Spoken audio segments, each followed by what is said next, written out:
daawadayaal ku soo dhawaada Calansida Media fadlan haddii aad nagu cusub tahay subscribe saar oo gambeelka furo oo wararkii ugu dambeeyay waxa isa soo taraya hanjabaadyaha iyo mucaaradnimada loo soo jeedinayo qolada amniga isla markaasina madaxweyne Farmaajo ee dayacay ra'iisul wasaare Xasan Cali Khayre taasi oo sabab u noqotay isla markaasina gudoomiyaal hore iyo xildhibaano oo afka soo furanaya warka waa tirabeel si kastaba ha ahaatee qodobada ugu xasaasisan ayaan ka soo qaadaynaa haddii aan ku horeyno argagixisada maanta qaraxyo waaweyn ka geystay halkaasi isla markaasina dhibaato xoogan ee ka gaarsiisay ayaan waxaan u tiicsiyadeenaa dhammaan ummadda Soomaaliyeed inuu Ilaahay u boogadhayo inta dhaawac ah intii dhimatayna inuu Ilaahay u naxariisto samir iyo iimaan Allah ka siiyo ayaan leenahay argagixisadu waa cadowga ummadda Soomaaliyeed si kastaba ahaatee haddii aan ku horeyno gudoomiyihii hore ee gobolka Banaadir ninka lagu magacaabo Taabid Cabdi ayaa si weyn u dhaliilay qorshaha amni ee magaalada Muqdisho isla markaasina ummadda Soomaaliyeed ka dalbadan in dadkaasi loo gurmado Taabid Cabdi ayaa lagu yaqaan qarxii koobi ayaa 14 Oktoobar isla markaasina dhaxad u xirtay ummadda Soomaaliyeedna garab istaagay ummadda Soomaaliyeedna weydiistay inay dadka soo garab istaagaan si kastaba ha ahaatee Taabid oo aad u naxa shacabka Soomaaliya ayaa caawa soo hadlay sidoo kale Fakhi ayaa u tacsiideeyay madaxweyne Farmaajo iyo ra'iisul wasaare Khayre sababtu maxay tahay ayaga naftoodu waa dhinteen ayuu taagan yahay gudoomiyihii hore ee gobolka Banaadir ahna duqii hore Muqdisho Taabid Cabdi Maxamed ayaa ka hadlay qarxii saaga ka dhacay isgoyska X control afgooye ee magaalada Muqdisho Taabid Cabdi ayaa sheegay inuu murugada la qaybsanayo eheladii dadkii shacabkii ahaa ee maanta ku waxyeeloobay qarxii isgoyska X control afgooye isagoo tacsi u diray dadkii halkaasi ku geeriyooday halka kuwa dhaawacana oo Allow caafimaad ugu baryay isla markaasina dadkii dhintay oo yiri samir iyo iimaan Allah naga wada siiyo ehelkii iyo qaraabadii ay ka baxeen ardaydii loo dirsaday iskuulka ayagana waxaan leenahay inuu Ilaahay samir iyo iimaan ka siiyo eheladii halkaasi ilmahoodii ku waayay isagoo la hadlay warbaahinta gudaha ee dalsan ayuu Taabid Cabdi Maxamed shacabka iyo hay'adaha kala duwan ee dawladda ugu baaqay inay gurmad degdeg ah u sameeyaan dadkii ku dhaawacmay qarxii isla markaasina ay dhiig u shubaan ayuu yiri maxaa yeelay dadka dhaawaca iminka dhiig ay u baahan yihiin dadka Soomaaliyeed ee reer Muqdisho waxa lagu yaqaanaa inay saf dheer u soo galaan isbitaalada isla markaana dhiig ay u shubaan waxaan ka codsanayaa ayuu yiri in ummadda Soomaaliyeed dhiig ay u shubaan hadalkaasi ayaa waxaa kari waayay madaxdii qaranka isla markaasina Farmaajo uu tacsiyay Khayrana uu tacsiyay oo kaliya halka qaar kalena ay iminka wali tacsiyeenin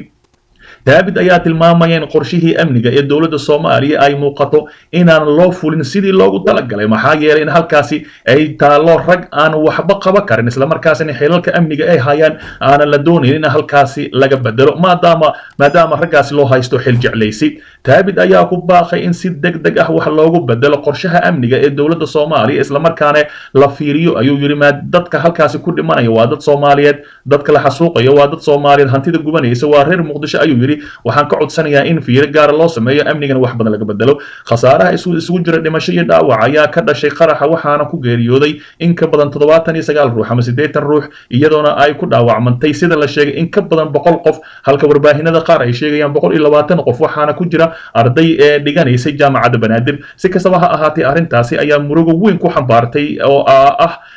qarax aad u xoogan isla markaasina ahaa kii isgoyska sooba ka dhacay mid lamid ah sidoo kale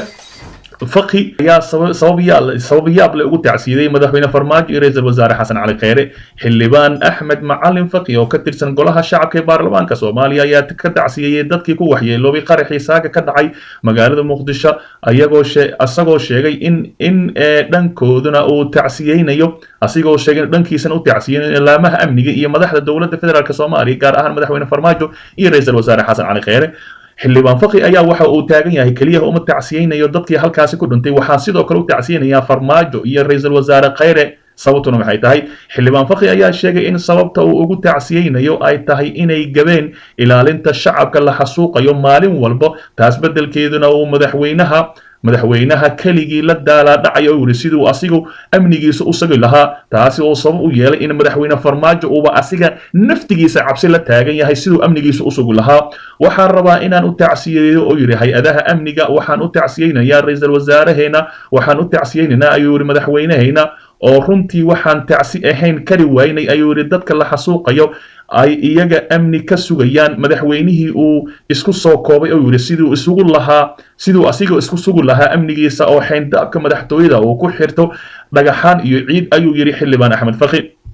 si kastaba ha ahaatee madaxweyne Farmaajo ayaa ilaaladiisa xeyndaabka madaxtooyada ku xirtay halkaana dhagaxaan waaweyn dhigay ciid waaweyn dhigay markii ay munaasabad jirtana uusan ka soo qayb galin taasi oo cabsi weyn ku beertay waxa uu yidhi asigana waa u tacsiinaya. sidoo kale xildhibaan fakhi ayaa sheegay in xukuumadda ay ka jeesatay shaqadii loo igmaday oo dagaalka la rabay inay ku qaado cadowga al-shabaab ee ummadda laynaya ay ku weecisay dhanka iyo maamul goboleedyada iyo siyaasiyiinta ka aragti duwan islamarkaana ay bedeleen oo yidhi caqiidadii ciidamada qaran oo ay isku dhigeen kuwa ilaalinaya nidaamkooda oo aan shacabka u adeegin. ayuu yidhi waxaan rabaa inaan fariin u diro madaxda qaranka oo dhaho ciidamadii waad marin habaabiseen waxaa ka dudeen oo yidhi shaqadii la rabay inay qabtaan. taasina waxay keentay oo yidhi in maalin kasta ay argagixisadu goosato qeybo dhan oo dadkeena ka mid ah. marka waxaan leeyahay ciidamadu waa inay shaqadooda aqoonsadaan oo shacabka difaacaan, siyaasadda faraha kala baxaan, taliyayaasha hogaaminaya sidaasi sameeyaan ayuu hadalkiisa sii raaciyey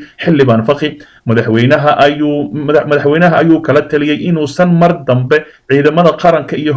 hogaankooda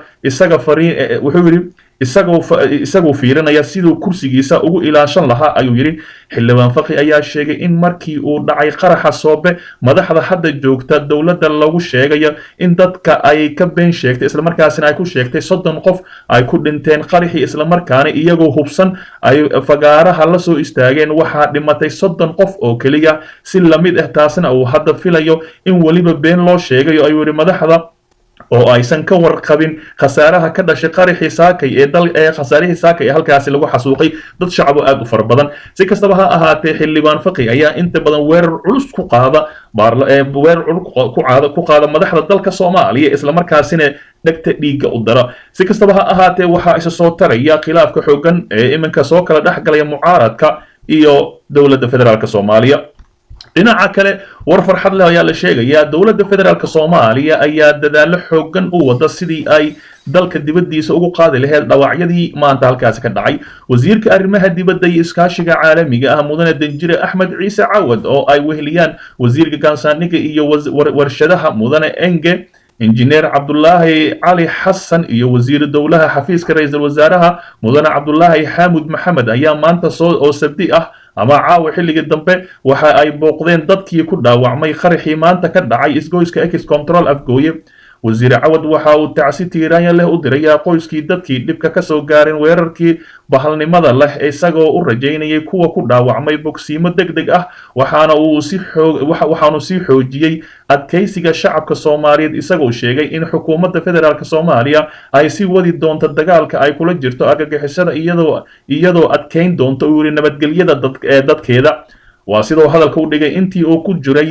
ku guda jiray booqashadii isbitaalka Rajab Tayyip Erdogan ee hore loogu yeeri jiray isbitaalka Digfeer ayaa wasiirka waxa uu kula kulmay safiirka Turkiga mudane Mehmet Yilmaz iyo agaasimaha isbitaalka Dr. Asir Eraslan isagoo ugu tacsiyeeyay dowladda iyo shacabka aanu walaalaha nahay ee Turkiga geeridii labada injineer ee Turki ee ku nafweyday weerarkii dhiigga badan daadiyay islamarkaasina bahalnimada ahaa ee shabaabkii qarxisay islamarkaasina shabaabka ay ka aamustay. wasiirka waxaa kale oo la kulmay guddi xukuumadda ee loo xil saaray in ay gurmad degdeg ah siiso dadkii halkaas ku waxyeeloobay maadaama halkaasi khasaare badan ay kasoo gaartay. si kastaba ha ahaatee wasiirka ayaa waxa uu rajaynayaa in dadka dhaawacyada soo gaaray loo qaado dalka dibadiisa ama Qatar ama Turkiga asigoona sheegay kuwa ugu daran in la qaadi doono. waxa uu yidhi saaxiibada walaalaha nahay ee dalka dibadiisa waxaa rajaynayaa inay naga aqbalaan codsiga in ay dadka walaalaha ee dhaawacyada culus hayo inay dalka dibadiisa noo geeyaan. si kastaba ha ahaatee dhammaan ummadda Soomaaliyeed ayaa ka tacsiyeeyay dhibaatadii ka soo gaartay dadkii masaakiinta ahaa ee halkaasi lagu xasuuqay. si kastaba ha ahaatee Allah u naxariisto ayaan leenahay intii dhimatay inta dhaawacna Allah u boogadhayo. dhinaca kale wasiirkii hore ee amniga gudaha Cabdirasaaq Cumar Maxamed haatana ah xildhibaan ka tirsan golaha shacabka ayaa ka hadlay qaraxii saaka ka dhacay Ex Control Afgooye ee magaalada Muqdisho asigoona si xun u weeraray islamarkaasina beeniyey inay dhammaan hay'adaha booliska been ay sheegayaan. xildhibaanka oo qoraal kooban soo dhigay bartiisa rasmiga ah ee Twitterka ayaa shaaciyey in qaraxaasi ay ku dhinteen dad kor u dhaafaya 90 qof oo badankoodu ay rayid ahaayeen. wasiirkii hore ee amniga ayaa sidoo kale soo saaray tirada dadka dhintay wuxuuna tilmaamay 73 qof ay ahaayeen shacab halka 17 qof ay ka tirsanaayeen ciidamada booliska sidoo kale wuxuu intaasi sii raacay in qaraxaasi saaka uu ku dhinteen ilaa iyo 4 ajaanib ah inkastoo uusan sheegin dalka ay kasoo kala jeedaan